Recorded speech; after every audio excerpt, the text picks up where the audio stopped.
Salbolan Dumelangi, my name is Sipho. If you're tuning in, it's a wrap, and what a day that we're going to have today because I'm already laughing, I'm super excited. We've had a conversation and a half already, but I am, when you're thinking, I was even shocked by this part, Uzalo, Scandal, I remember, Isidingo, Queen Sono, it's like the list is endless.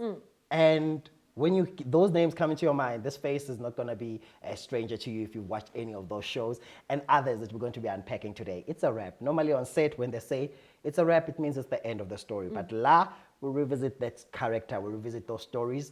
And today, I'm sitting with Altovise Lawrence. Hey. Thank you for having me again. Yay. Again. I will love it if you do on radio, on Instagram. Yeah. That's where my journey with Conversations officially started. Yes. On Instagram, then I went into radio, and now I'm here. I'm like, why not? And you're such a gracious host, and I think just seeing you just try, and you don't just stop at trying, you actually see it through. I mean, it's so inspiring, and I'm very, very proud of you. Thank you so much. Thank you so much for also being willing to come through, And I think what's exciting is that every time the conversation is fresh, because it's not like we had a conversation, then you went and packed your life. Yeah. You forever go out there and keep going, and that's inspiring. Thank you. Yeah. Thank you. If there was a billboard with 3 phrases that captured the essence of who you are, what would it read? Oh my gosh. Man, I nearly saw. I'm so sorry. This is actually, it feels like a trick question. I feel like saying she didn't stop. She didn't stop. I mean, that's like the first choice out of what was in my mind. I was like, she did that, or like, she didn't stop. I'm like, she did it. Like, I think maybe one of those, when you finally reach a pinnacle, but I mean, like, there's so many highs in life, but I mean, like, if there was a billboard, do you mean to sum up my career right now? No, just you, who you are, But I like that thought of she didn't stop. Yeah. Who is she then? She, being me, is multifaceted. I think the older I get, when you just think you've settled into, I know who I am, and then suddenly there's a new life experience. It's a different age bracket. It's a different career choice and how you navigate this thing. It's a heartbreak. It's a loss. It's grieving. So when you ask me who she is, I think I'm a multifaceted woman who's interested in so many things, but so scared of other things too. But who I currently am is a woman who's just trying to keep it together without like the pity towards it. I'm just like, life is rough. As beautiful as life is, like life is just unnecessarily like stop. Like, you're just like, what is this? But I'm just like, I think I'm trying to keep it together in a beautiful way. I'm a woman that's currently, I'm enjoying aging. I'm enjoying life experiences. I'm enjoying just trying to navigate and meander through this thing without trying to have control of everything. I think that's it. I'm trying to not have control over everything. It is interesting that learning to surrender, learning to go with the flow, but also sometimes, I mean, especially I know as myself as a type A personality, that surrender and going with the flow, I always still want to know where the flow is going. Yes. I'm like, so am I really truly surrendered? Because I'm like, hey, let's channel this flow to flow in this direction. 100%. But you're a creative, and I mean, the show is for actors, by actors, wanting to just revisit certain moments and stuff. But before we even get into how you came into the character of acting, or the career of acting, this idea of surrendering, because in the industry, especially in South Africa, we don't have the luxury of, for a fact, what's next. Yes. So how much of the surrendering does it take to sustain for the years that you have been doing this? I'd actually like to just throw something back. I'm like, there are certain actors who are fortunate enough where they don't have to surrender. Like where people are booked on projects, like 3 projects ahead. You're still filming with someone and they're just like, oh, my next one. I'm like, where is it? I didn't hear about it. So I'm like, there are those people, so we can't act like that those don't exist. But for me, the surrendering, it's exactly what you just said. I still want to know where we're going. I might not be driving, but what are the directions? I need to know beforehand. But what was your question? So, I mean, how important is it to surrender in that space of not knowing what's coming next, where to next, and yet it's a reality because you can't guarantee, you don't know where you're going next. Ah, now I Yeah. see. Okay. I think it's important to surrender to the extent where you're either comfortable or uncomfortable. Because Okay. sometimes we put in spaces where I'm so uncomfortable, but there's growth. Like you're agitated, like the agitation and the discomfort is so good for you, for the character that you're trying to build, not acting character, but you as a person who I want to be, who I'm trying to become. It's good for building that type of character. And then there's the type of surrender where I'm surrendering on purpose. Like when you and I were talking, like now I'm selective of the work that I do. Yes, yes. Beforehand, I'm just like, I need to do everything. Yeah. I'll say yes to anything. No, I'll do it for free. Because there are certain Yeah. things I'm like, I'll definitely do for free because it's such a beautiful story to tell. And then there's certain things where, why are you paying everyone, but you're not paying these Yeah. people? So no. So I think for me, the surrender, like the push and pull of it, Yeah. comes in there when I say, I'm comfortable enough to say no, thank you. Yeah. Oh, but this is a great opportunity for you, but no, thank you. Because I don't feel like I'm a good fit for the story, or I know I'll be unhappy, or you're not paying me what I'm worth. So I feel like it comes, I'm going to say with age, Yeah. with experience, and Yeah. experience being, not that you're the most booked person, but Yeah. you've been auditioning long enough, whether you're booking or Yeah. not long enough, to know what type of artist Sipho is. I know what type of artist Altovise is. So there's certain compromises that just won't make the cut. It's yes or no. That would have been my next question because I wanted to know what informs that. What gets you to that space of now I value my voice enough to be able to say no. But also, isn't it risky to say that I will say no here and what I say in this room doesn't stay in this room? You know, the person that I say no to, there's a lot of that in our industry where you say no to Sipho, but Sipho knows Xolani. Yes. And Xolani knows Mandla. Yes. And just because you said no to Sipho, Sipho now tells Xolani and Mandla, now you've said no to more people than you initially intended to. Yep. But then what happens when your rate is 10,000 Rand a call? Yeah. And you say yes to Sipho's 1,000. Sipho's going to tell Xolani, who tells Mandla, that you're worth 1,000 Rand. So for me, like, it's a double-edged sword. So I'm just like, I can either say no, and I can't control what is being said, because all I know is that I probably negotiated and I said, hey, I'd love to do this project, but I'd like more money. And they said, I can't go any further. And you said, respectfully then, I'm so sorry, but I hope to work with you in future. And they'll still tell whatever story they need to tell. But the moment you then became cheap, every other project, suddenly like, why are people offering me this? But you know that some actors... About 1,000. Everybody's like, la, you got 1,000, she'll take it. No, she'll take it. And I'm just like, but you're doing so much work. And I mean, like, I think I'm loving how, maybe because I'm that type of actor, where certain things shouldn't be kept a secret. Like a rate shouldn't be kept a secret, because then you find out, like, this person is being grossly underpaid. And I can say, tell your agent to ask for 2,000 Rand. Because you didn't have that knowledge prior. And I feel like that's just us looking out for one another. Because either way, you can't take the money that I'm making, and I can't take what you're making. But why must I Because we're stand already there? signed, we're within. Because I found that to be one of the things that are big in the industry, the secrecy around who's paid what. And that's what makes people be underpaid. Yes. And also, another thing that I found to be a problem is when you are part of the original cast and we're starting out, and then, you know, they give you X amount. Steering, number one. Yes. But then Sipho is a cameo, right? He comes in once a while, so his rate is a little bit more than what it would be because we're going to call him only 2 times or 3 times. Yes. But then we extend Sipho's stay. Yes. Now Sipho gets 4 or 5 calls. Yeah. Now Sipho gets more than you steering. And now you want to renegotiate, and they're like, but you have been here. You're a global. You're Yeah, a global, you're global, dog. you're stuck. You've got a pay slip. I don't even have a pay slip. I'm just like, You don't, but now Sipho is getting more money, and Yeah. he's called consistently, and you're in global, but global is now stuck with Less 10. than, Yeah. How do you navigate that now? I also think it's perspective. I think it's Yeah. so silly. Like if I'm going to get mad at Sipho's call, if he's a like, what do we call it even, guys? The way we don't even know. I haven't been booked in so long. I don't even know the terms. Yeah. You're a Yeah, call a actor. call So I'm like, actor. it will be very silly of me to be jealous or angry at the call actor, knowing that he's a call actor. You know what I'm trying to say? I'm like, I negotiated my global to the best that I hope my Yes. agent could have done it. But I'm like, I still feel like I'm in a far better position than maybe the call actor in this instance, because where you get called 4 or 5 times and now you're unemployed for the next 3 months, I'm consistent for the next 3 months.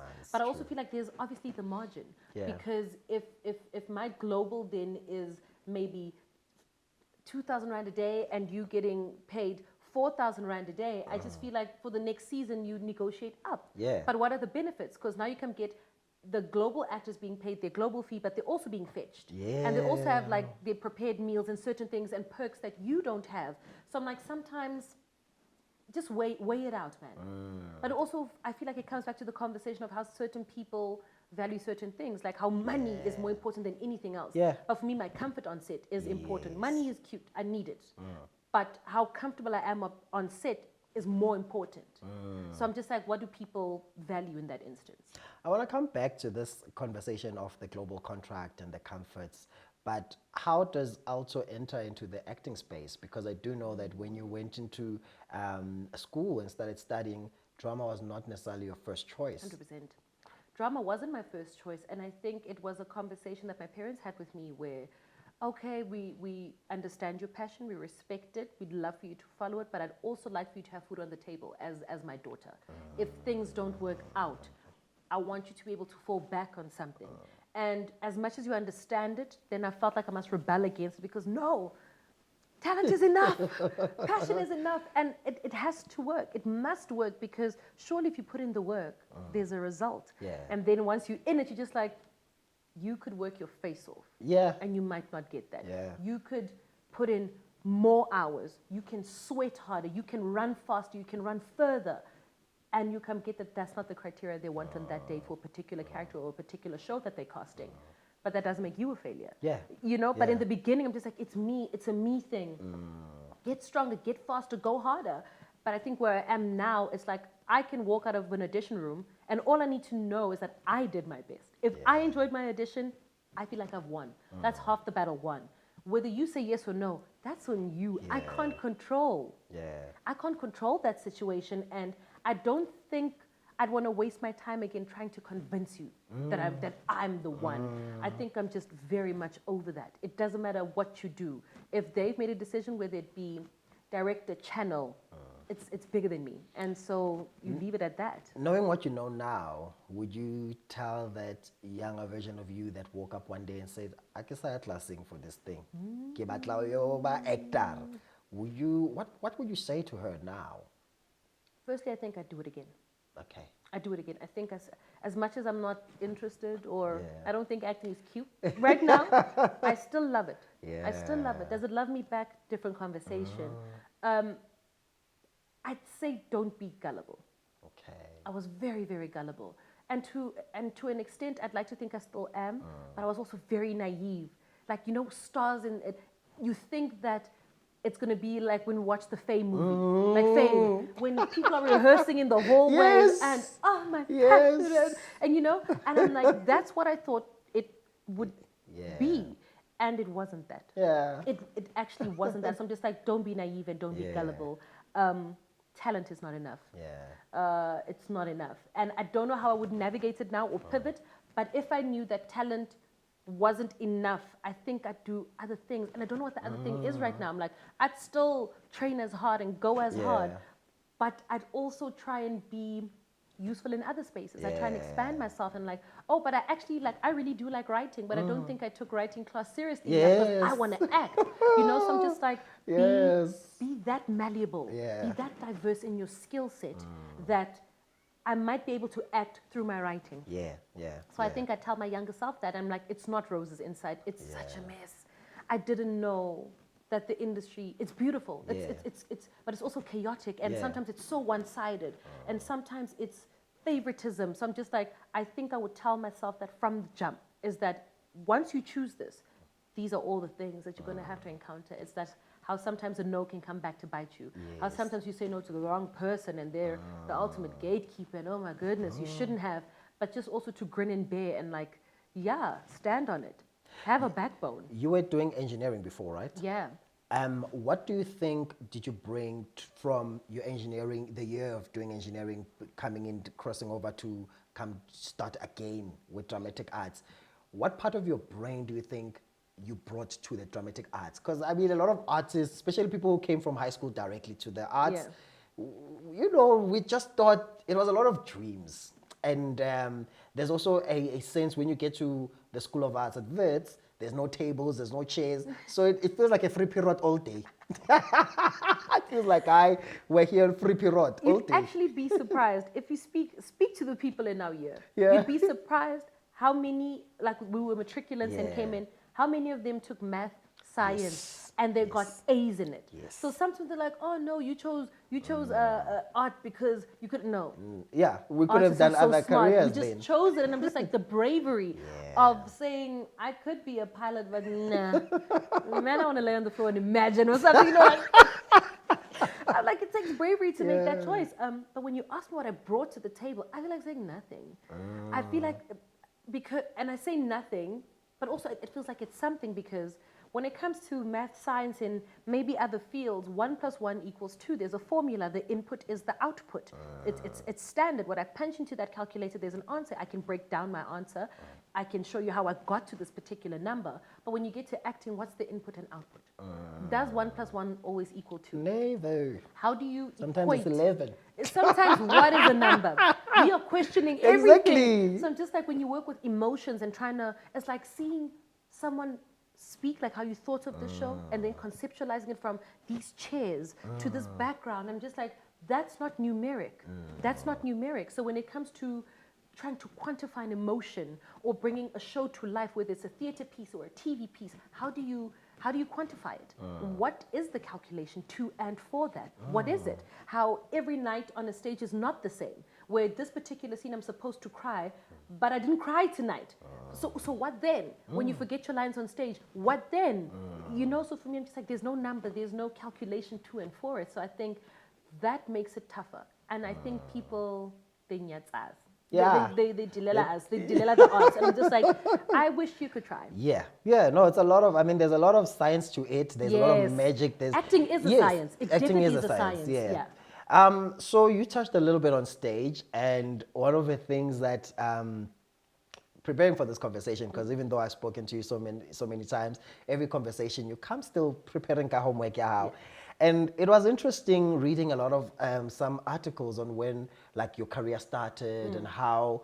I wanted to ask you, why do you start counting your journey? Because I realize that I'm realizing daily that we all count from a different perspective of when did we start in the industry. And yours, in the articles that I've been reading, is starting with the Colored Museum at the Market Theatre. Yes. Why do you start there? Why is that more significant to you as a start? I can't say it's me. It's also what people deem as professional. What is professional? A professional stage. According to me, I've been performing since I think I was 3, 4, 5. So, but also there's no accreditation to and for it. It wasn't like, oh, James Ngobo directed my kindergarten. No, there's no that. You know, there's no that. So I think it differs. It's what it's what you just said. What is considered professional or prestigious is different. So for me, I'm like my first play or my first performance. It's like when my parents remind me about me singing in a taxi, and I used to walk on with my boombox and my mic, and I would perform in the taxi. When we're busy shopping in ShopRite and they take me with, I'm performing. And just because it wasn't, I can say, captured or written about, that's where it started. So I think that is where it started. I've always been a performer for as long as I can remember, wanting to entertain, loving to express myself. So as much as it only became official with the theatre piece, it's always been official. It's always been official.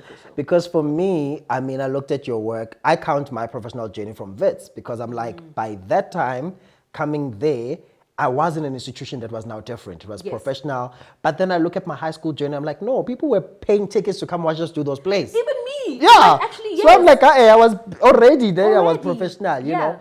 And for me, why I had a bit of a problem with the Colored Museum being your start, because I worked with you on August, the play The Father, you know, and you were playing Laura. You were staring, you know, carrying that play. And I realized that James would have never seen you had it not been for that play, because he got to see what you could do because of what you did in that play. And then I was like, so if we are disregarding the years before and we're like, we're starting here, it makes me a bit like concerned, you know? So, and there's actors at home now who are watching this conversation and they are still on their journey. They've been in the game for a while. they've done nothing on TV or nothing that's notable. Are they then not actors? No, they definitely are. They definitely are actors. The period where I wasn't employed, I think for 3 or 4 years, I didn't stop being an actor. I wasn't employed. That's all I was. I was a non-working actor, but it doesn't stop me from being an actor. And I think also, again, it's like when we place value on certain qualifications, it's like people make it look like anyone can do what we do. But I'm not going to walk into a hospital with a scissors and say, "Let me operate." Yeah. Why do we respect that more? But here, just like you laying down, you're just like, "Yeah, today." I like being famous, I'm going to do it. And it can be done. And I can't even hate on it because that's the way of the world.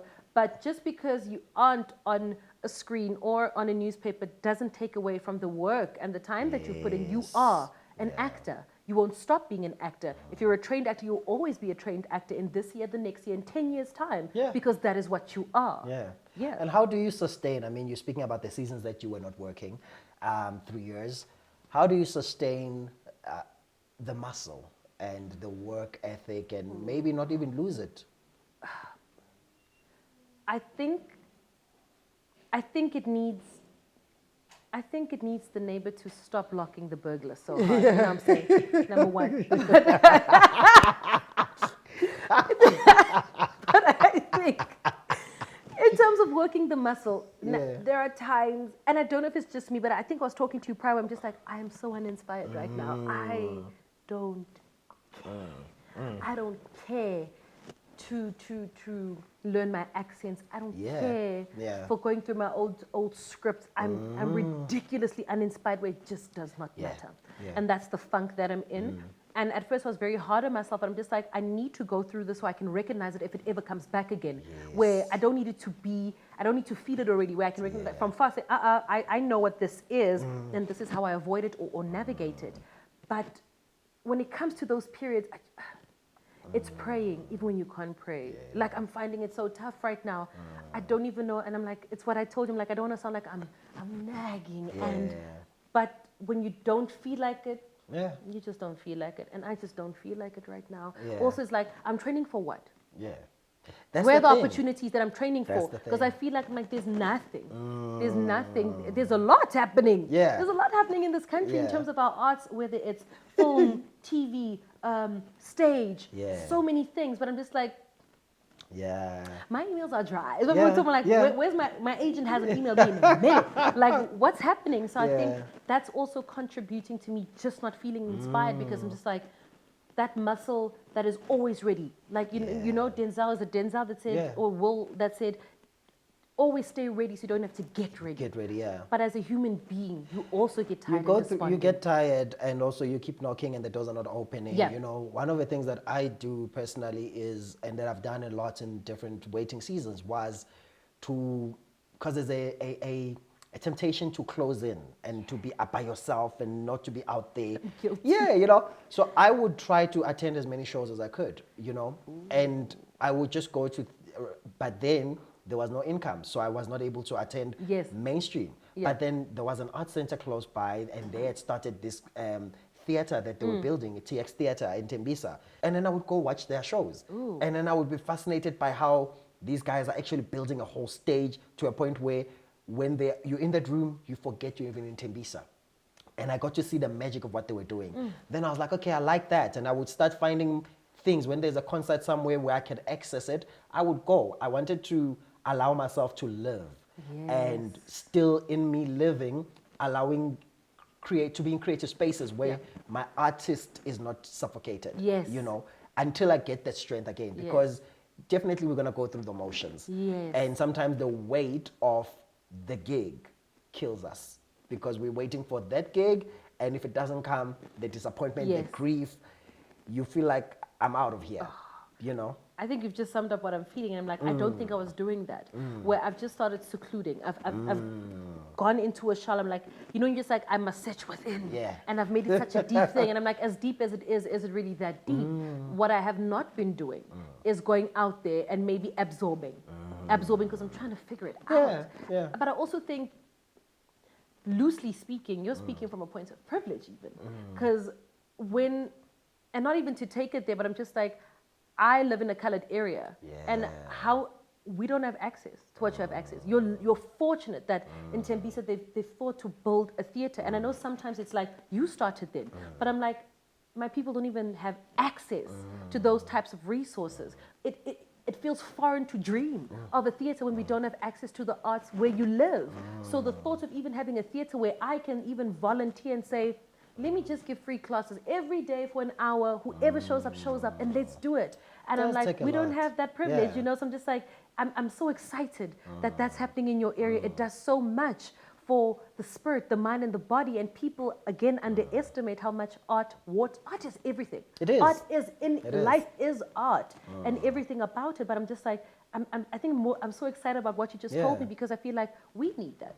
And the funny thing is that the guys that built that, they started just doing community plays. Ooh. So it's not even a theater that the government has built that is a theater. It's just a community arts center that's there, that these guys have decided that, no, we're going to win a Shashalaza competition and we're going to buy lights. Yeah. And then we're going to buy material to sew our own curtain. And then they started to just use things, and now all of a sudden everybody sees that they started something. So we all go and watch, and the tickets will be 50 Rand, whatever. And they continue to build it. It's still a long way to go. But you are right that there is that thing that there are certain communities. Soweto has got a Soweto theater. Sure, yeah. So they can play around with that. You Yeah. know, many of our communities, we only have a community hall Yes. or whatever. Yes. And it's going to take a while to get there. But we will get there. We and will. It's good. It's Yeah. That's also very, very inspiring. It is a wrap, so let's go to some of the characters that you've... It's done? No. Oh, there's the some name of of the the characters. It's a wrap, and you've wrapped up on certain characters that you've played, you know? Yes. And so we're not wrapping up now, but I wanted to, you know, I was watching last night Love by Chance. Oh, wow. Yes, I went back that far.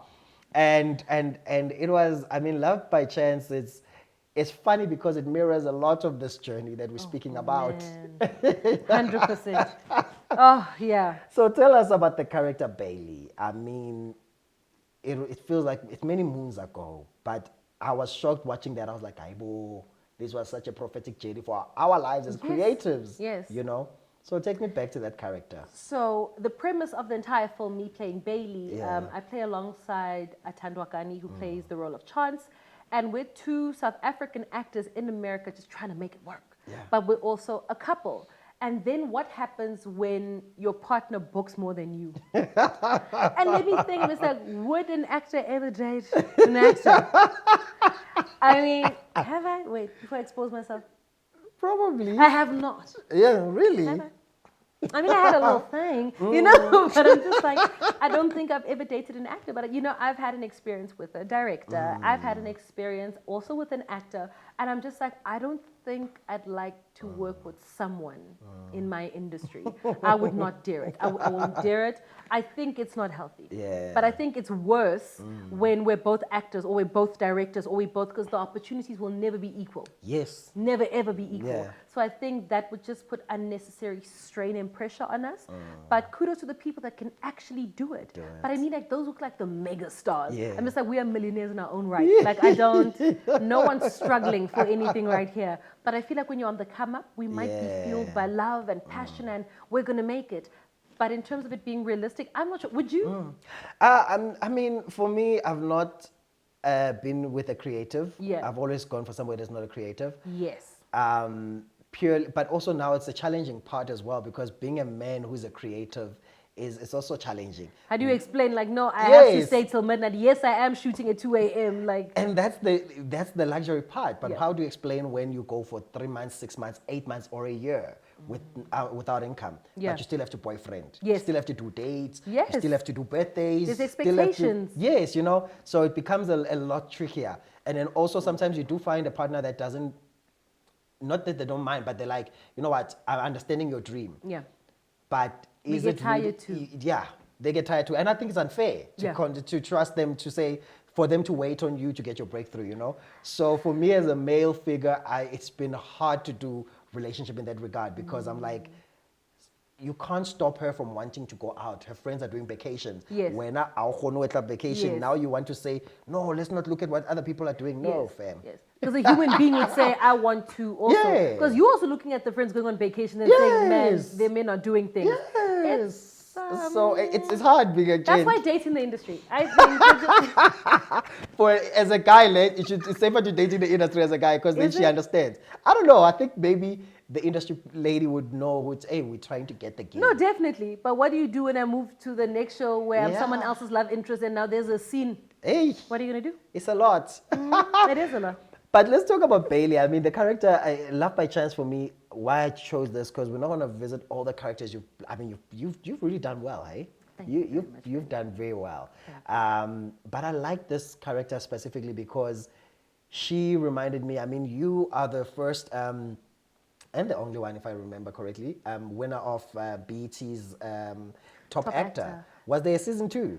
There's Top Actor, I think we were South Africa, and then there's Yes. Top Actor Africa. That was the second season, but they've only done All 2. right. You were the first South African to win the BET Top Actor, which is like Idols, and we're all excited because here you are doing this thing as a black actor. We're not going to speak about, I mean, the results. You won, and there was a lot of beautiful things that came with it, but there was also a lot of things that were not as beautiful that came with that journey. I don't want to get into that today, but I want to get into this character because Bailey moves from South Africa to pursue this dream, and America doesn't become what she thought it would be. Yeah. How has that journey paralleled some of your own experiences? Because winning this competition obviously came with a lot of expectation 100%. from everyone else. And myself. Yeah. And myself. But I mean, it's like, oh, you win a competition, but everyone else is booking around you, and I'm just like, am I doing something wrong? Yeah. And in that moment, I'm not even expecting.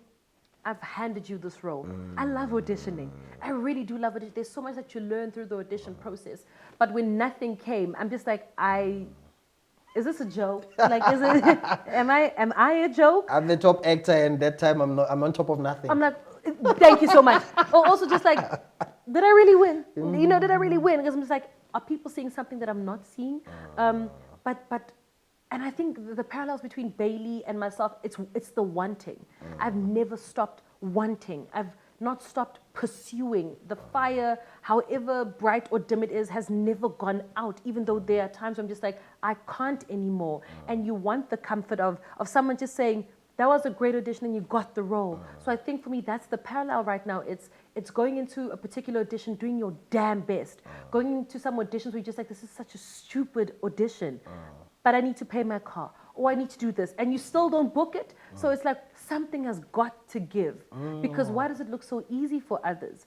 You know, when we spoke about it, and it's just like comparison is such a thief, especially when you're just like, I've done more, I've ran faster, I've ran harder, and this is not even our mates that were in school with us, but just like, damn it, I just want to audition. I see booking the job, which is the cherry on top, when you don't even get called for auditions. Yeah. I'm just like, I'm in a simulation and something is wrong. So I think that would be, the parallels between us two is same passion, same fire, same drive. Where are the opportunities? Where are the opportunities?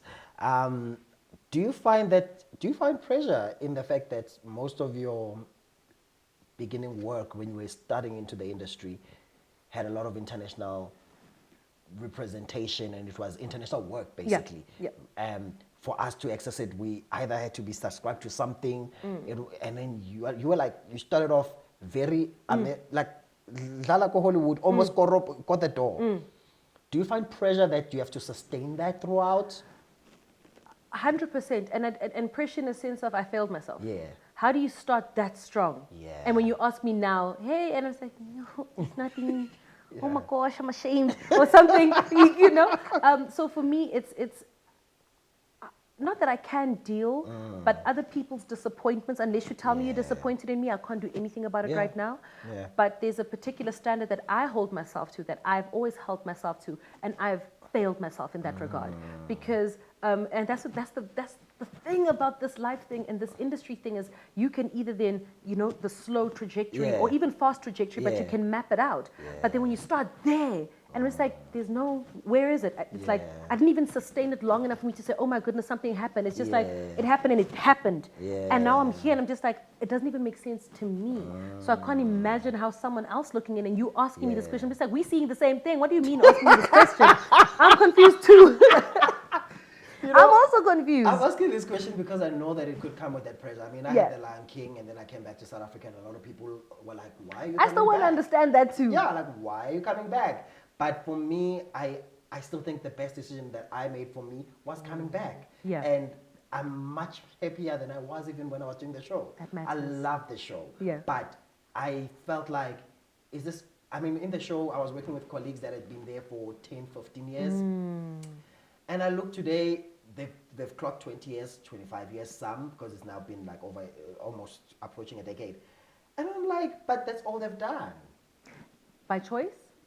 I don't know if it's Or by for choice security? or not. Yes. It's like different, again, there's different. so many reasons. Others had kids to look after. Yep. Others, it gave them the best life, and that was what it was for them, for this destination.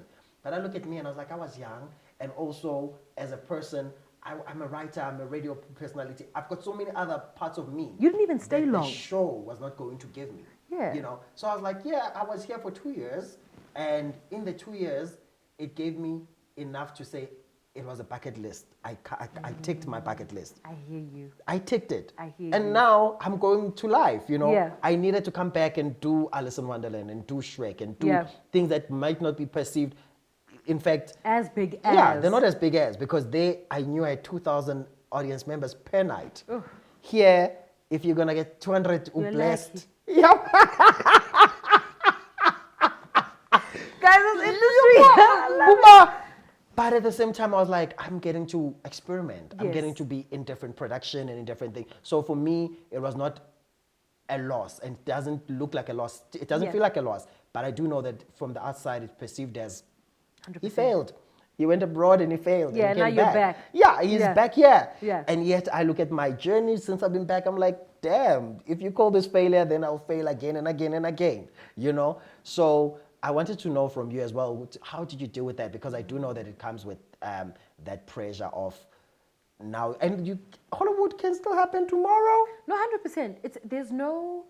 I'm going to say there's no age limit. Granted, Yes. how women age in the industry and how men age in the industry is very different. Definitely. That also needs to change. Yeah. Because why are 59-year-olds Yeah. with 20-year-old mothers, girlfriends on TV? But it's like men age, when you guys age, they're like, oh, you're so fine. But when we age, I'm like, I'm 33, they're going to cost me as a divorcee with 7 kids, yo. Oh, damn this. But I think when it comes to dealing with it, it's recognizing. It's recognizing that I'm already disappointed in myself and I can't do anything about your disappointment. But also, it's like, when you have to give yourself pep talks, saying that it doesn't happen for everyone the same way or at the same time.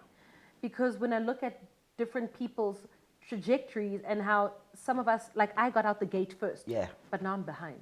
And how some people were there and they're rocking. But then I'm just like, but the likes of Samuel L. Jackson and Sidney Poitier, and I'm just like, getting your big break in your 40s, in your 50s. So sometimes I liken my career to people like that, where I'm just like, maybe I'm that. Maybe I'm that. And it's pressure, because I'm just like, it sounds vain, and I'm just like, youth is youth. And I'm just like, you sit with yourself and you sit with this big dream that you've always had, and you're just like, but I didn't want to be 70 and only then make it.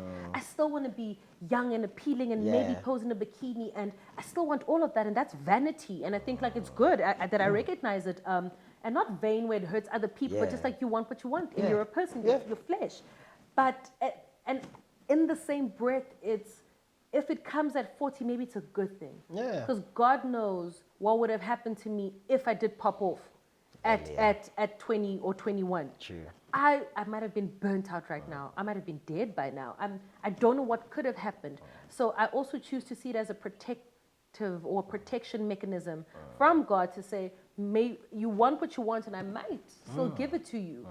But if I gave it to you then, you would have squandered it, wasted it, messed it up. So for me, I'm just like, I don't think it's done. I really think my 30s, 40s is where it's going to happen for me.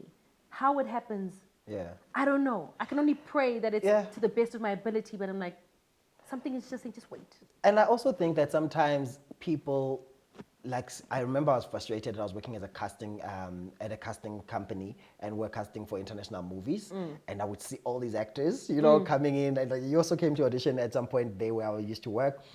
And in that season, I remember being so frustrated. And one of these guys that came to help for the day, he was an older guy, you know, and he said to me, "Listen, how old are you?" I'm like, "I'm 21, man." You're a baby. And you know, and then he said to me, "Listen, I know exactly where you are, so I'm not gonna judge you.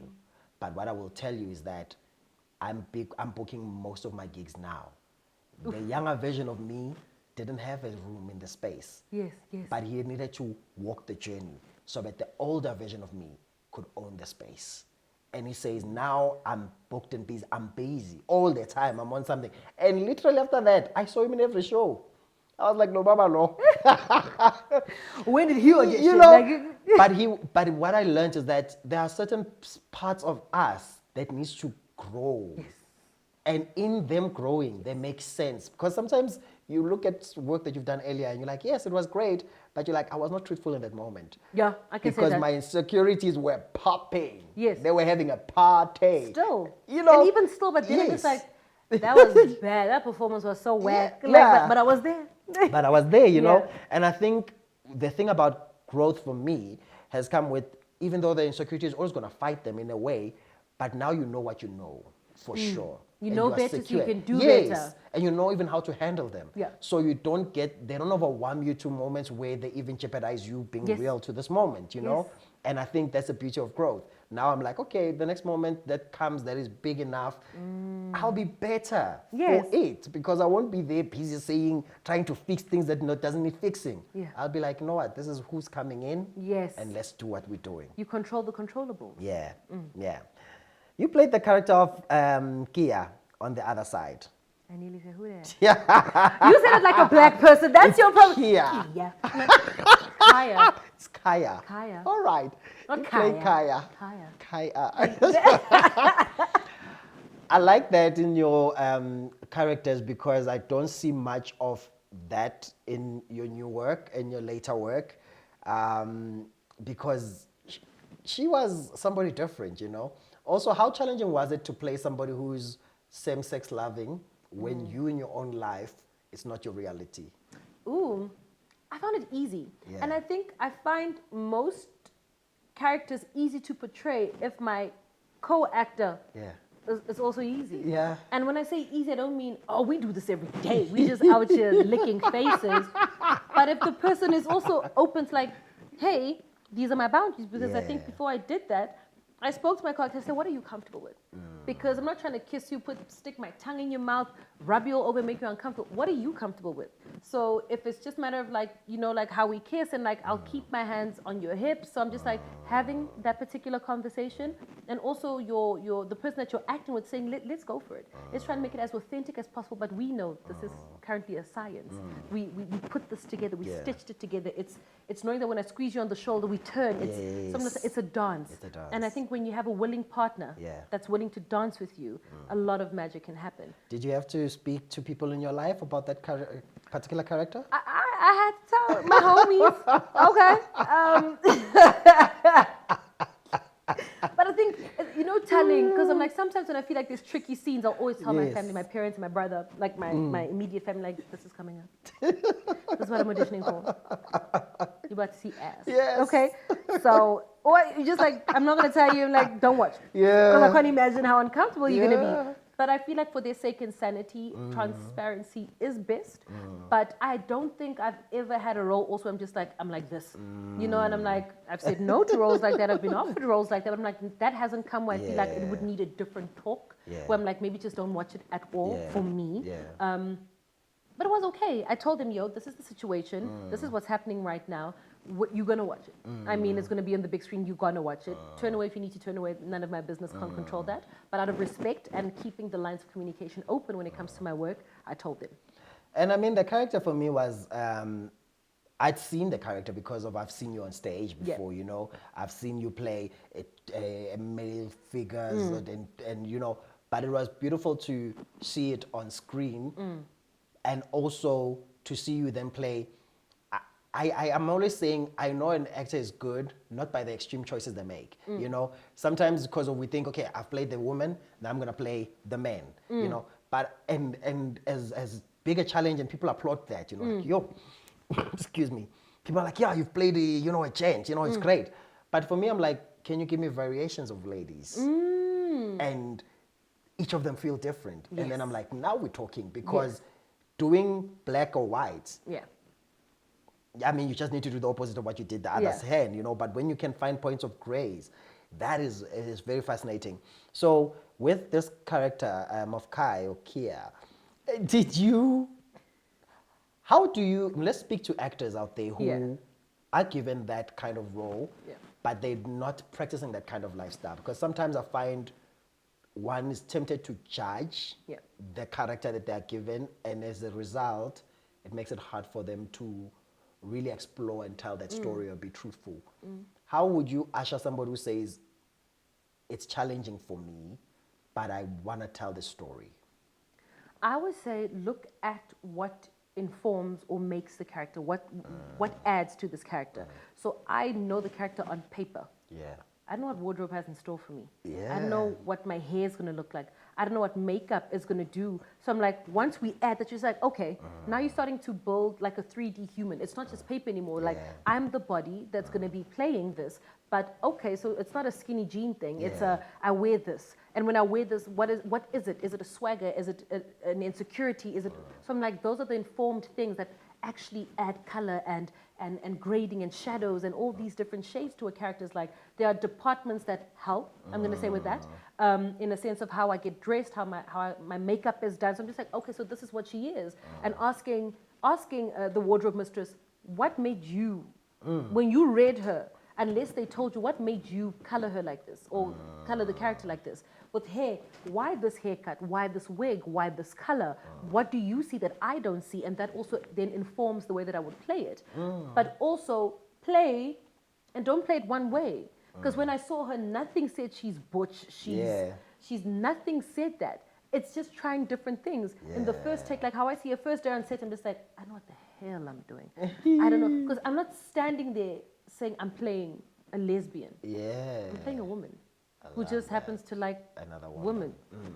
Other than that, that could be me in my everyday life. How she dresses could be how I dress. How she walks would be how I walk. What informs? Who says that femininity looks like this? Who says that masculinity looks like this? You know, so when you try and marry the two, I think that's where you find cute things. Where one day on set, I'm walking heavy. They're like, well, that's a bit too much, you know? Or one day I'm a bit too dainty. They're like, that doesn't look real to the person.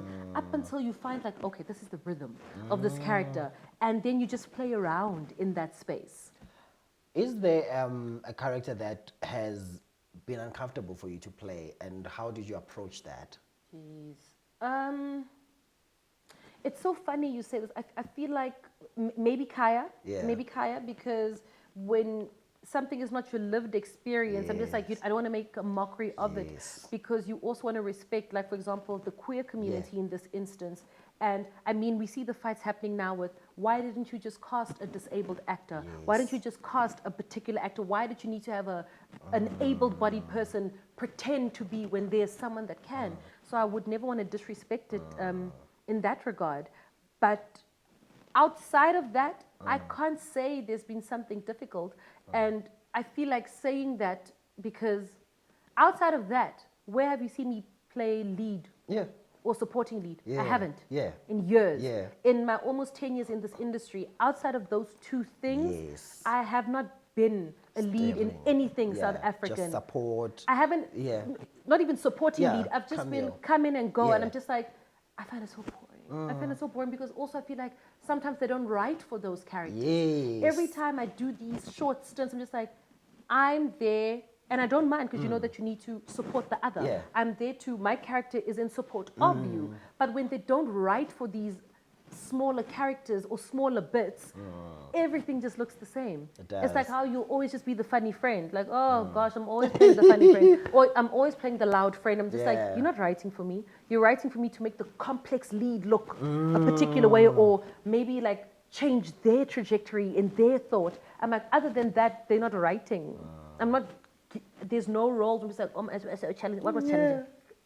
And not from a crazy point or like, I'm trying to be rude, but what was it? Or when you get a script, you're just like, I'm going to take this so far. Because I'm just like, you're not even telling me anything on the paper. So I'm just going to try and go crazy with it, and then you'll tell me to pull back. But other than that, I don't think I've been given or had any role that is, oh my goodness, let me go read a book and try and do research on it. Yeah. Nothing. And you still, I guess then that's one of your bucket list to say, I want to be a lead. I want to be somebody that I can build on. I don't even need to be a lead. I would just like a character that a writer has thought for. Okay, I love that. Like you touched a little bit on this, people who are physically challenged or from the queer community, certain characters need to be played by certain people, you know. And I've always been, because I know it's a debate now that's going on out there, that if I'm physically challenged, you need to cast me for a physically challenged role, you know, which I understand because we're speaking about representation and creating space. But then where do we draw the line when it comes to acting? Because actors, for me, coming from a children's theater background, from a theater background as a whole, where you play in the same show 5 characters, you would look for things to differentiate these characters, you know? And I'm like, I would want to play a soccer coach who is on a wheelchair. In fact, that was my audition at Vets. I was on a wheelchair for a coach. Yeah. And I played that character. And I'm like, I want to see play a movie like that, you know, whether or not at the end of the movie I learn to walk or not. I would love that. So if you are saying, no, that role should go to literally a person who's on a wheelchair, where do we draw the line? Should we even draw the line? Is there a line? Did we just make up this line? I think I'm not even going to call it a touchy subject because I feel like then we're othering already, and that's not what we want to do. But I will then say the best actor should get the job. The best actor, the best person for the job should get the job, first and foremost. But also, here's where for me respect comes in. Yes. If it isn't our lived experience, we can't talk. We've got that's not something that we should even think that we could speak on or speak to. And if we do, it should be with respect and with care. So let's say you do get cast in a role where you are bound to a wheelchair. I would like to think that your responsibility as an actor that respects their work will find out, like from someone who probably is in a wheelchair, how is it to move? What are your limitations or your constraints? How does it feel? And then maybe investing in, let's say a wheelchair, and you yourself understanding the physicality of how it is to move in this, how it is to maneuver your body, put yourself in spaces where you're just like, oh my goodness, this is not, what do you even call that space? Like where it's made for disabled people or not people who aren't able. I'm just like, I'd expect you as an actor to put in that work because you respect it, because you're not playing an alien that you've never met. You're playing someone who is real, or you are representing, or people are going to watch you who are actually sitting in wheelchairs, who are dealing with these challenges. And to then see you on screen and just like, this person doesn't give a damn. I think that's the offense. So I feel like if you respect that, you'd put the work in. But if there are actors, or if there is an actor who happens to be in a wheelchair, who can deliver a better performance than you, then I think you should go to that. But I think more often than not, it's who can book, who bring the numbers in. So you will bring in a famous actor and then train him or her for that. I see that especially with the queer communities becoming a thing where the queer character in the show is from the community, which I get because we're speaking about representation. But then we don't look for poor people to play poor roles. Ooh. And that's when they talk about what is acting. Because I feel like this conversation comes up quite a bit. And I don't know, I read some article where they're just like, but acting is imitating whether it's other life or real life. So I'm just like, so if I can play poor, why can't I play, for example, a queer character? And again, I'm going to bring it back to respectability. And because we know there's respect politics. And also, like, even now in the South African community, how many queer actors do you know? I still don't think we've got enough who are on our screens. Whether some people decide to come out, whether some people are choosing to not share their sexuality or the status, that's also up to them, and we need to respect that. But I feel like compared to, I almost said Homo sapien. Oh, sorry. Like cisgendered people, like people who read or consider themselves straight versus people who consider themselves queer. I feel like as we go through life and like through the ages, there'll be more agencies that have more queer actors on their books. And more but they people. do. I mean, we've been to drama school. How many straight guys were in a drama school? We were like counting ourselves in one arm or something, on one hand. But so those people are in the game. I just think that sometimes we want them to represent a certain way. We want them to be Go a further. lot, to be like maybe a lot more feminine, to be out in the box. And then that's yes, wrong. Then we just want a certain type. Yeah, because Yeah. you can't say I'm looking for someone who is lesbian, but lesbianism looks this way. Yes. No, there's so many faces They are to in being these lesbian books. or gay. Yeah, I see them all the time in auditions when we're Yeah. doing auditions for whatever. 'Cause we're selling pizza. Yeah. They are there. Yes. But I think is that as a country we have stereotype, and I think that's why 100%. we're saying we are doing a representation. But you look at all the characters that we're bringing in the name of and I'm like, we are representation. misrepresenting them because they are multifaceted. Yeah. How they look, sound, speak, Yeah. and even not even say they, because I'm like, we are also Yeah. they. Yeah. Even when it's like how people write men, straight men and stuff. Yeah. It's like, not all men are like that, not all women are like that. When So I are we think- getting a Mkabal romantic lead? We In haven't a had- story?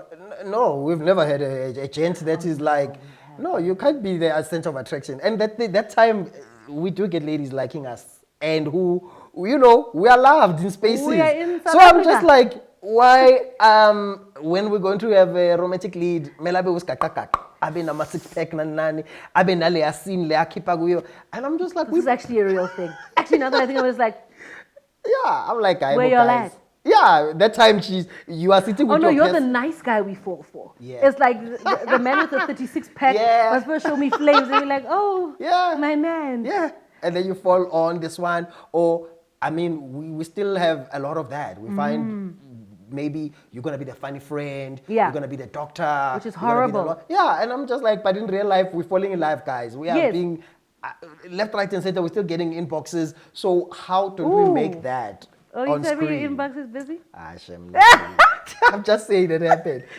Sometimes, you know. Yeah. But I'm saying that in real life, it is true. Yes. And yet on screen, we don't see that. Yes. We don't Real see life is not being translated Yeah. onto screen, but then who do we blame? Because all you can do as an actor is just show up. Yeah, Who's the director? Who's the writer? Who's the commissioning editor? Who's making the ultimate decision? Because then I would like to shift the spotlight to them. So I'm just like, so you're fine with what? Like when you write your show and you're like, oh, I'm happy. Yeah. Okay. No, not even in a bad way. But Yeah. like, if they're happy, why are we getting Yeah. angry? True. Because you and I could be having this conversation, and I can already feel my ears getting hot, and I'm just like, but they're okay. They're okay with how their work translated from script to screen. They're okay with who they chose for particular characters. So why are you and I getting angry? True, true. And sometimes we're not even getting angry because it should have been me. Yeah. I'm just like, they could have been better. That could have been better. Surely there was another choice. Indeed. And I'm like, if you're okay with it, then I feel like, and that's what I'm teaching myself. Yeah.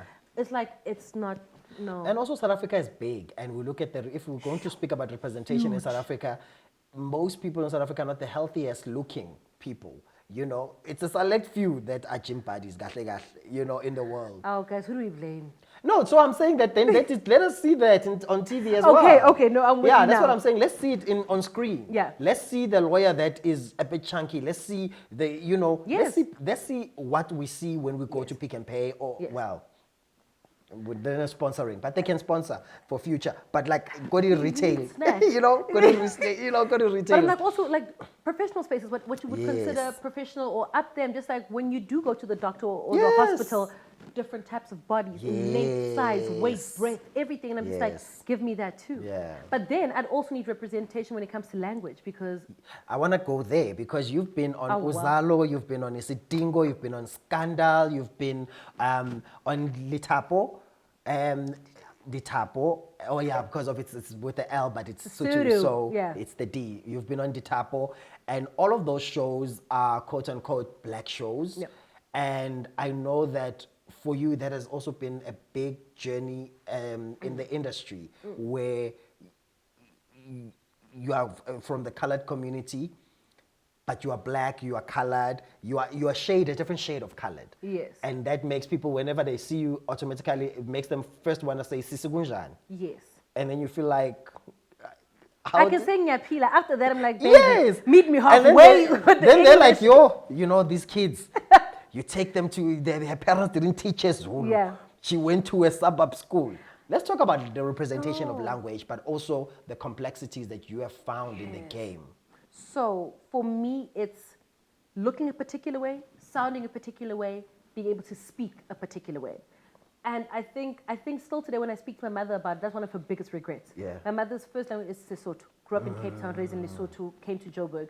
And they stopped teaching me at a certain age because let's say you came to ask for sugar and they speak in Sotho. When you come, just like, oh, you're here for sugar again. So I became a danger to the family.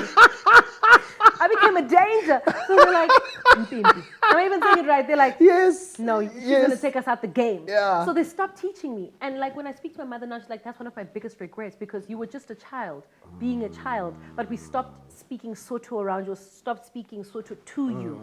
And she regrets it till this day. And now trying to learn it, I'm just like, yo, my adult tongue can't. It feels full and heavy compared to the broken Zulu that I speak. Yeah. But I still speak broken Zulu, you know? And I think also it's the crowds that we mix with. Yeah. So now you get to varsity, there's Zulu, Sotho, Xhosa, Pedi. And I'm like, I can't just speak Zulu. Like, there's no language. But so I'm like, the words I can get. But I'm like, we just universally speak in English. And I think what I found challenging is looking the way that I do, sounding the way that I do, speaking the way that I do. It feels like I'm on the fence. I've been on the fence since. And as much as I could get irritated with, we're in South Africa. You really can't be confused by a colored person. It's in 2003, if you're confused, you're a problem. You are part of the problem because we don't look like one body. My aunties look Chinese. Like my cousins have green eyes, blue eyes, gray eyes. My father, brother, hazel eyes, caramel skin. Then I look the way that I do, and I'm just like, this is just one family. And then there's a part that looks Indian. I'm just like, so for you to sit there and say you want me to look a particular way and sound a particular way, I'm gonna say I find it offensive, but I also think you're dumb. Yeah, I mean, there was a conversation on Twitter about that the Pearl Tusi is not a colored, but Ben McCarthy is. And that was a conversation that was important to have because in looking from the outside, just looking at how they present in our minds of ignorance, we're like, no, Pearl Tusi is the colored one here because she's fairer skin, you know? Yeah, and hair texture plays also a role. Then you look at Benny, he's a bit darker and all this, then you're like, and then he opens his mouth. Then you know. And you know, but I'm also like, but the fact that we are bound to that for me is a problem. I mean, I went to an audition before and the director asked me if I'm sure I'm colored. And I'm just like, what do you mean? Already then I'm like, I'm not booking this role. I might as well take it to the top. Yeah. You know, just like, let's go, dog. Let's go. And I said, let's call my mother. And then you can ask my mother. And then we'll see how it goes after that. He's like, no, I didn't mean it that way. And then I start speaking. It's like, your accent. I'm like, oh, it's in my bag. And then I went to my bag. Or I was like, I don't give a damn about this role. I'm just like, hello, my name is Altovise. I'm here because all of us clearly sound that way, but I'm just like, even that is so rude. It is. Because I'm just like, my brother and I are in one house, but we went to two completely different schools. Yes. So when we speak even, we're two completely different people. But even then, I can understand other people not understanding, but when colored people only cast a particular look, I feel that as offensive. Not everyone is, for example, a Cape colored or a Malay colored. I'm just like, we're stupidly mixed. One of my favorite plays that I watched was Sipho. And I loved that play. I remember I cried like watching that play. But I loved it because that particular cast had different representation. Yes. And they spoke differently. And each one of them was, and I say that's really what it is. Yes. Because it's the same way when we having a family gathering and then I'm not speaking Zulu from KZN. Yes. I'm speaking Zulu from Tembisa. Yeah. But that doesn't make me less than. Yeah. Then, and it doesn't make me not become part of that community, you know. Or I'm with my father's side of the family, then they speaking Tsonga from Mozambique. And I'm speaking Tsonga from here. Yes. And even from here, The people that I dialect. hear in Tembisa, some of them are like, but you're not speaking like we do. Because I've got the influence of Mozambique in it as well. So then I'm like, but then we still, does that mean I'm not, you know? So I've also lived in the fence for the longest of time in terms of language. Because then you like, they say the character is in Soweto. But then they want you to say ehe. I'm like, Njani. Talk to me about it. Like Njani. Yes. And Soweto character would not speak like that. Thank you. But then they want that. So that But that language also thing shows me is that the you issue. didn't do research. Yeah, no. Which is frustrating. Because now you are from Switzerland, you're just like, I just like to say that They we wouldn't don't speak like speak this. that. Yes. No, but you must, okay. I'll say it. I'll say it for you. Earlier on, we touched on the global contracts and, I mean, being on like an on-call actor. a lot of people don't know even what the difference is. Or, you know, I mean, we know because we're in the industry, and I've never had a global contract. It was a dream and a desire at some point. Right now, I don't know, because now my journey is changing. Yes. I'm entering a space of using art and education, you know. So I'm no more going, maybe in the future, you know, maybe in the next 10 years or so, When the we'll come opportunity back. comes Yeah, up, whenever you'll it see. comes up. I don't know what the next 5 years are holding, but my path has shifted. But let's talk about that. What is the advantages of being on a global contract? What does it look like? And what, maybe even a starting up actor who's watching this, what would you say should they look out for when they negotiate for a global contract? Bold of you to assume I've been on a global contract, though. Bold of you. What a privilege, what an honor. But you've been in the game for long enough to know how to advise us. So I think, and you must correct me if I'm Yes. wrong. So I think, simply speaking, a global contract, you get a fixed amount every month. Yeah. So you negotiate that. I don't want to get paid weekly, or you might forego your daily rate. Your daily rate might be 10,000 rand. Yes. But when they give you a global, you'll say, you know what, my daily rate might then become 2 or 3 or 4,000 rand, but you get a large sum, you get a monthly salary, if that makes sense. Compared to what? So that's a global. Yes, that's a global versus being an on-call actor. On-call. An on-call actor they don't need you as much as they would need a global character. Yes. So the global character, usually, like, I'm going to say your leads or your characters that are there for most of the time, you don't even need to be a lead to be a global character. But for those, they're there long term. They're there for most of the story. They've got most of the storylines. Whereas if you're an on-call actor, you're seasonal. You're a seasonal actor. When they need you, when a particular storyline comes up, that's what they call you for. And then you get paid your daily rate. And your daily rate is also negotiable. Because you could sit there and say your daily rate is, I'm just going to keep using 10,000 rand, but they're like, our budget only says 3. And you're like, If you're lucky. don't trigger. Guys, I had a rate of 1.8. Hey? After deductions, they're like, here's your 800 rand. I'm like, I can buy oxygen. Can't even afford oxygen. But I'm just like, whereas your core rate would then be, okay, I am worth, or I charge 10,000 rand a day. The production comes back and says, sorry, ma'am, we've only got 4. You're like, you need to meet me halfway. I can do 8. Yes. And they come back and they said, we can do 5.5. And then you can come back and say, I want at least 7. If they say they can't, that's where I start throwing in perks.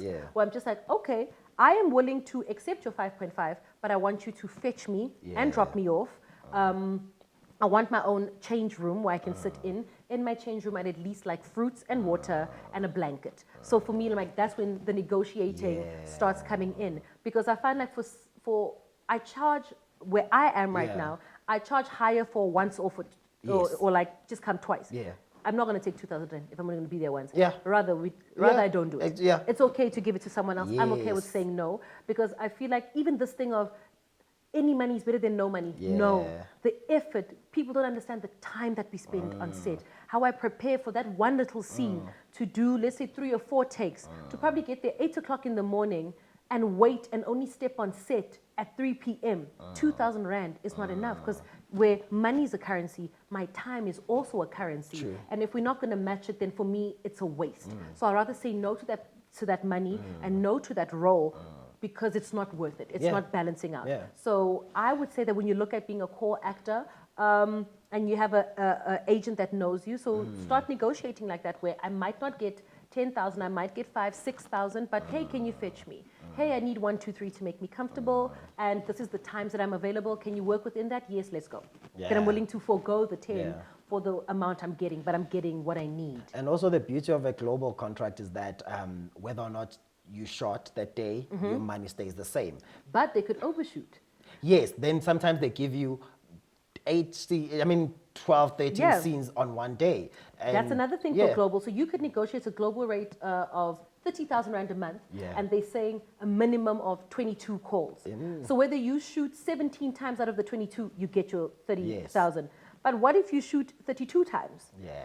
But then you also need to know, like, oh, maybe if we go 5 over, now the money comes in. So I'm like, it's a give and take. But the other thing about being a global actor is you could be signed to this role for the next 3 months, and then a bigger project comes along. But these people have you locked in, and you can't move. You can't do other can't things. do anything. But the beauty of it, if it's a long-term contract, like a year or whatever, you get to the benefits of buying a car, because you've got a pay slip that is, you know, If they give you one. Yeah, if they, you know, Yeah. you get other things that you can negotiate differently because you are on a long-term contract versus just coming in whenever here and there, you know? Yeah, that sucks sometimes. Yeah. But sometimes there's freedom in that. There is. If you know there's 3 different projects running and like all I need to do is manage 10 my here, calendar. 5 here, 3 there. An ad here, an ad. Yeah. So I'm just like that. Sometimes that freedom is just as like, you know, successful. I think Yeah. also fear.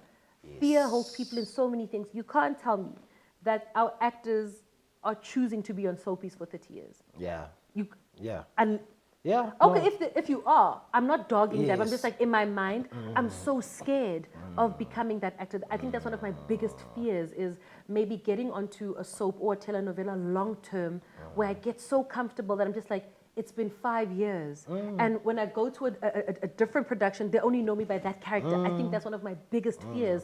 But I understand the security and why some people choose it. So I'm like, I'm not even gonna hold that against them. What do you know for sure, now that you've been in the industry for so long, the one thing that you know for sure about the industry? One thing I know for sure about this industry is that it is brutal. And not brutal by choice, but we've made it that. We've made it Hunger Games. We've made it, there's only 10 people in the country, that's why there's 10 faces on TV. We've made it that. But one thing I also know for sure is that we've got the power to change that. One thing I know for sure about the industry is that you will die early if you take it personally. And maybe I'm speaking like that because I'm outside. I'm not in the inner circle. I'm not booked and busy, but it's not. I'm not bitter. I'm actually very happy that I'm there. But you will go crazy if you take things personally. That's one thing I know for sure. One thing I know for sure is that as much as this is art, it's so political. It is. It's very political in the way that people make choices and moves and who gets what and what goes where. And it might make you sick because you're a purist. And I'm like, one thing I know for sure is that being a purist will drive you crazy. And I think we need to start loosening our reins and again control the controllables. All I have control over is me. It's what I can fix and what I can deal with right now. But also one thing I know for sure is that I'm a damn good actor. I love that. And I just believe don't that. have the thank you for that. Yeah. I'm a damn good actor, and I just don't have the stage. Yeah. Yeah. And it's coming. I mean, you've had many stages, but I think that role, But maybe it's like you. Maybe it's time to build my own. maybe it is. Yeah. Maybe it so is. just like it's one of those. Yeah. And then what do you wish you knew earlier? I feel like I answered. I don't know. What do you wish you knew earlier? What I wish I knew earlier is that this career of acting is, well, the gift and talent of acting, there are many ways to make the money besides just being on screen. Yes. We can use it in different ways, you know, because sometimes I think I was even speaking to a friend of mine recently that I don't feel like a failure at taking a route of acting. I mean, teaching. Yes. I was like, no, that's the next phase of my journey. Yes. Yet when I started out, I saw people who were teaching as a cop-out. Like, oh, imagine. Yeah, I can't act, yeah. Why? And Yeah. I'm like, no. There are many ways. So what I wish I knew earlier is that as long as you are continuing to work the muscle and you are giving and you just continue with the craft, Yeah. then you are in the business of acting or in the business of entertainment. Yes. You know, and not that the only way to be in the business and recognize that you're a creative or an artist Is in front. when you are in a magazine or something that's big. Yeah. Yeah. I think I would definitely say the same thing. I'm like, what I wish I knew earlier about the acting industry is that acting is not just that. Yes. And also, what I wish people would also know earlier is like, be sure of the type of performer that you want to be. Yes. I think lots of things can be cut away, lots of mess. There's certain things that I didn't have to do or go through if I knew from the beginning, the type of actor I want to be is this, that's not willing to do this or go here. I don't take nonsense in this regard, but I value and I hold dear this. And I think there's so many things that certain actors or performers do not have to go through because then you're like, I've compromised myself to such an extreme level and now you feel so bad about yourself. Yeah. So I would definitely agree with what you're saying. But before anything else, know what type of actor or performer you want to be. Yeah. So that even when something comes along, you're not tempted by it. Because what I'm sure of is myself. Yeah. And this looks like something that's just not for me. And then what, I mean, you are currently in a space where you are reevaluating a lot of things. But what do you think still excites you about being a creative? Oh, the thought that I haven't played Denzel Washington's daughter yet. Yeah. That's the only thing. And I mean, he's growing, Let me so tell you still have a my chance. heart. Denzel. It's Denzel. You guys been saying his name wrong. His name is Denzel. But it's like what inspires in the industry, and like how different people play different things, and it's like certain directors. I'm just like, I haven't worked with this director yet. I haven't worked with this actor yet. I haven't written this yet. I haven't gotten a character and said I was at a table read. Yeah. Yes. Yes. Yes. No, you know what the problem is? You're not lead, so you don't get called to the table read. You know what? I had a moment because when I was shooting Kiani Land of Blood, I was a cameo. But he's in the first episode. And he dies in the first episode. Oh. But I got to be in the table. I mean, you had to, man. You were in the first episode. It was the best thing ever to just be there the first day when everybody's still fresh and is new. And you all don't know when you read these papers. But and the you're like, thought of it. My first international series, Blood Drive. They're like, oh, I'm not, in my mind, I'm like, I'm going to shoot today. They're like, no, come through early. I'm like, for what? They're like, no, we're doing a table. I'm like, what's that? And you get there and there's this table and the director, the writer, and the characters. And I'm just like, you cared about us so much that we met one another. And I'm like, hearing someone's voice, I'm like, oh, that's how you're going to play it? Oh, how this is going to play it? I'm just like, it's a blessing. That, I want more of that. Yes, that is a dream. And I think a lot of actors have been in the game for long and they've never experienced that. Yeah. Because even in that, there was makeup. They were saying, and then they were speaking about beard oil and stuff. I was like, You know what's nice? Getting a character pack. Yes. Oh, here's scripts for you. I'm just like, it's not just the size. I'm just like, you thought about me. You thought about us. You considered me in that regard. Yes. Oh, we're getting excited over small things that are just standard everywhere else in the world. Yeah. You've played a lot of characters, so we're going to wrap it up now. Yeah. We've reached the end. But before we do, I mean, Basia, or is it Basi? Basia. Basia. This is Kings of Joburg. Yes. And I wanted to wrap up there because in that, you play with guns there. And and you run in some scenes because you're chasing people. I hated it. You did? I'm so unfit, dog. Like, there's so many... I was swearing, and like, they cut it out. I'm like, I wasn't swearing at the person I'm chasing. I'm like, I was so mad. I'm just like, take 7. I'm like, I can't. Oh. That's what I wanted to ask you. What role have you not yet played that you still want to play, or you've played but you think it was just, a glimpse, and you're like, I want to dig deeper into that? Blood Drive. Yeah.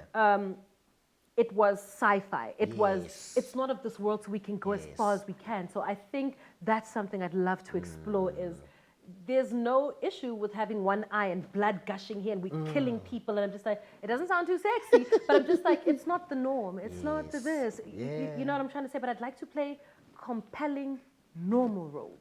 Like if I had to play a mother, outside of just giving birth and that has made me a mother, what's happening in this woman's daily life? Like give me turmoil, give me something that drives a story as opposed to, I think what I'm a bit tired of now is villainous roles.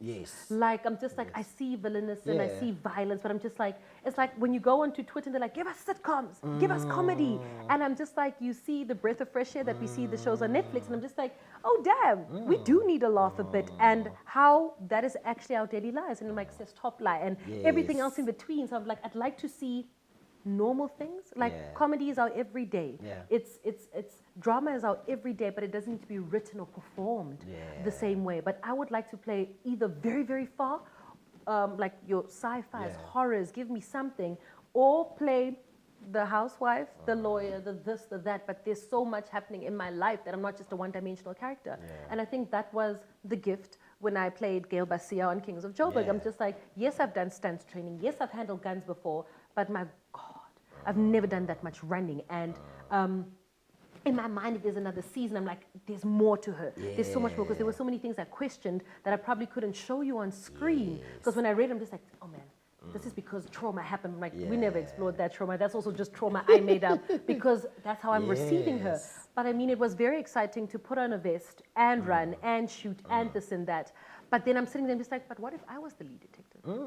What if I was running the squadron? what if I was head of SWAT? What if I was? So I'm just like, so those are just the questions that I came up with. But I'm just like, the fact that I could do that in itself was great. So as we wrap up, Yeah. I want to do two things.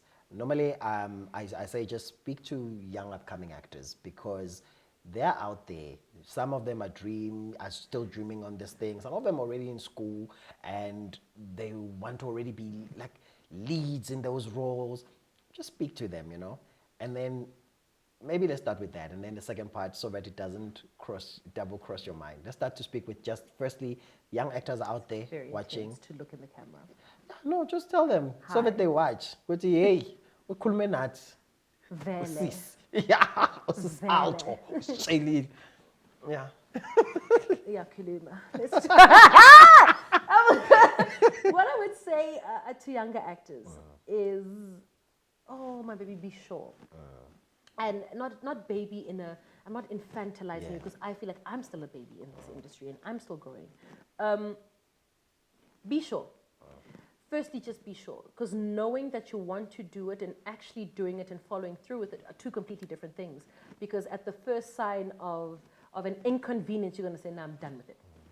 Because it looks easy for some doesn't mean it will be easy for you. And that's why I said earlier, define the type of artist you want to be, so that when certain things come your way, it's a matter of, I didn't take the easy route out, so I don't expect it to be easy for me. Also, there's different things. And once you know, I think for me, once you know what type of actor you want to be, there's so much nonsense that you don't have to deal with. Yeah. If you want to be popular, there are things you can do to be popular, and you don't have to bother other people. Yeah. And there are actors who consider themselves purists or just like, I do not care for the fame and they will be on their own path. And you two are two completely different types of creatives. And it shouldn't confuse you when you know what type of actor you want to be. And once you've decided what type of actor you want to be, I think that's where you start formulating your own code of conduct. This is what I stand for. This is what I respect. This is what I will not stand for. This is what I will not tolerate. And irrespective of the consequences that comes with me choosing these things, I'm willing to take a stand for it. And I think once you've defined that for yourself, everything becomes easy or flippin' difficult, depending on how it is. But either way, it's worth it. Either way, you need to make it worth it. Yeah. Because once you rely on someone else's validation to make it worth it, you might spend your whole life saying, but Sipho didn't say I'm good, and Sipho didn't say I'm great. But once you know, I think everything else just falls into place, and the universe will conspire for certain things, but also it's not void of work. Please, if anything, the foundation of this is work. Whether you want to be famous, whether you want to be a purist, you have to put in the work. Looks like we're playing, but it's really work. Yeah. Lastly, I want you to speak to yourself in days when it doesn't seem worth it anymore, in days when you are second guessing it, and it's okay to second guess it, but you want to remind yourself why you're even doing it. If I had to speak to myself, I think right now, back then, I'd start with apologizing to myself. I would apologize to myself for second guessing myself. I do it so much. I talk myself out of auditions. I talk myself out of roles because I'm just like, I can't, because Sipho's there, so I feel like Sipho. And I'm just like, I'd apologize to myself for second guessing myself, because how the hell do I have the balls to audition for a BT top actor? How the hell do you have the balls to audition for Wits? How the hell do you have the balls to do Lion King? How the hell do you have those balls? But you can't implement the same strength, courage, and audacity in certain spaces. And understanding that I'm in this room because I deserve to be in this room. And sometimes you might get cocky and you're like, I deserve more than this person. And that could be okay, but check your ego. But I think I would profusely apologize to myself for second guessing myself, talking myself out of particular roles, talking myself out of speaking to particular agents and going for certain things because I feel like I'm not worth it.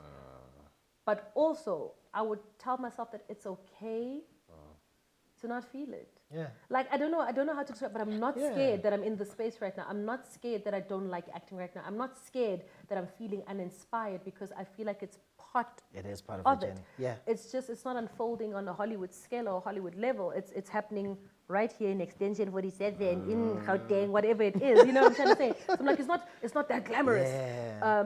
And we don't know what those people are hiding. But I feel like when it comes to something that you're passionate about, irrespective of the space that you're occupying, it's okay to not feel it. And I think lastly, if I had to chat to myself, I'm just like, you're like, something's coming. But more importantly, take control of the story like you have taken control of yours, as opposed to waiting for the roles that I keep wanting. Write the damn thing. Write the damn thing. And just see where they'll take you. Just write the damn thing. Do it. Yes. Oh, that's thuggery from you. Yeah. Tip thuggery from you. Thank you so much for gracing us with your time. I respect that. I value that. But I've also always been a fan. And As am I. I'm also glad that we've maintained the friendship over the years. And every time we meet up, it's like, aibo, we continue. Yeah. There's no like, Yo, I live in Boxburg, but I'm coming. I'm coming for you. Thank you so much. Thank you Keep for this shining. platform. Yeah. And you too. Don't stop. Don't stop. Don't stop. That's how we'll wrap it up. It's a wrap. It's a wrap.